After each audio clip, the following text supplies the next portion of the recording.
एक गांव में दो बंगले थे। उनमें से एक बंगला भूतिया था। किसी को भी ये पता नहीं था कि कौन सा बंगला भूतिया है, इसलिए सब लोग दोनों बंगलों से दूर ही रहते थे। बंगलों का मालिक इस बात से बहुत परेशान था। उसे पता नहीं चल पा रहा था कि कौन सा बंगला भूतिया है। तभी उसके दिमाग में एक विचार आता है। वो एक घोषणा करता है कि जो उन बंगलों में एक रात गुजारेगा उसे 10 लाख रुपए का इनाम दिया जाएगा। दो दोस्त ये काम करने के लिए तैयार होते हैं। वो रात में बंगलों के पास जाते हैं और दोनों बंगलों का चारों तरफ अच्छी तरह से देखते हैं।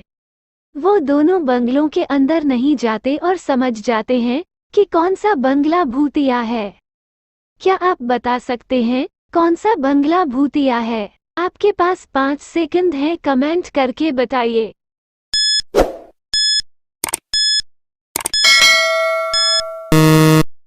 आंसर, बंगला नंबर 2 भूतिया है।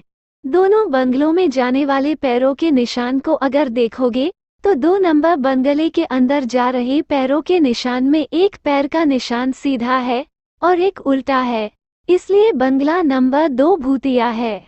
एक मॉल में लगातार चोरी हो रही थी। मॉल का मालिक चोर को पकड़ने में नाकाम रहता है। वो जासूस मेहुल को जांच के लिए बुलाता है। मेहुल पिछले 3 दिनों के सीसीटीवी फुटेज चेक करता है। वो फुटेज में 4 लोगों को देखता है जो उन 3 दिनों में हर दिन मॉल में आए थे। पहला दिन, दूसरा दिन, तीसरा दिन। क्या आप इन तीनों दिनों के फुटेज देखकर बता सकते हैं चोर कौन है? आपके पास 5 सेकंड हैं, कमेंट करके बताइए।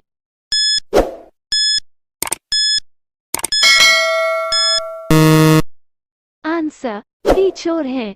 पहले दिन डी की बाईं आंख पर पट्टी है, दूसरे दिन वही पट्टी दाईं आंख पर लगी है और तीसरे दिन पट्टी फिर बाईं आंख पर लगी है। वो पट्टी इधर उधर करके नाटक कर रहा है ताकि कोई उसे पहचान ना सके। एक रात में एक चोर एक घर में चोरी करता है। अगली रात वो 2 घरों में चोरी करता है।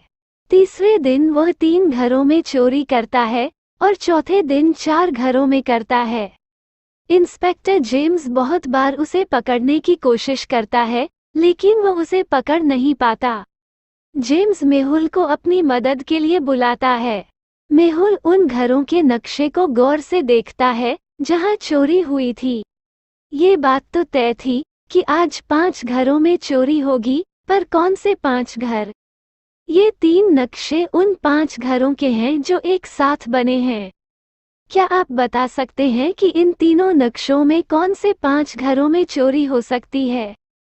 आपके पास 5 सेकंड हैं, कमेंट करके बताइए।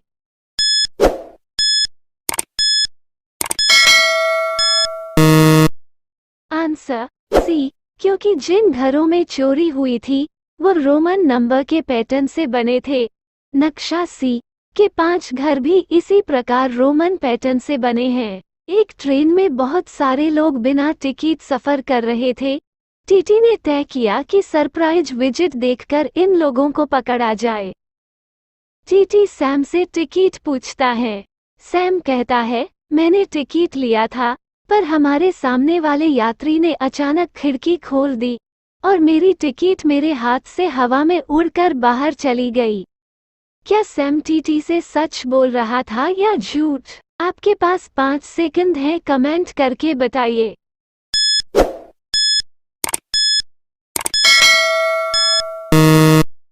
आंसर, सैम झूठ बोल रहा था।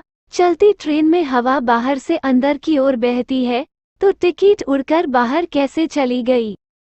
जैनिस ऑफिस से घर आती है तो उसे उसका पति मृत अवस्था में मिलता है। वो जेम्स को जांच के लिए बुलाती है। वो जेम्स को बताती है वो बहुत ज्यादा खाना खाता था और उसने अपना वजन भी बहुत बढ़ा लिया था, इसलिए आज से उसका डाइट प्लान बना कर दिया और मैंने सुबह उसे खाने के लिए सेब दिया और मैं ऑफिस चली गई। मैं शाम को ऑफिस से वापस आई तो मैंने उसे मरा हुआ पाया। उसने सेब बिल्कुल भी नहीं खाया था। वो सभी नौकरों से पूछताछ करता है। मेड सर आज डाइट पर थे, इसलिए मेरा काम जल्दी खत्म हो गया और मैं चली गई। माली, मैं आज काम पर नहीं आया था, तो मुझे कुछ भी पता नहीं। क्या आप बता सकते हैं, जैनिस के पति की हत्या किसने की है? आपके पास 5 सेकंड हैं, कमेंट करके बताइए।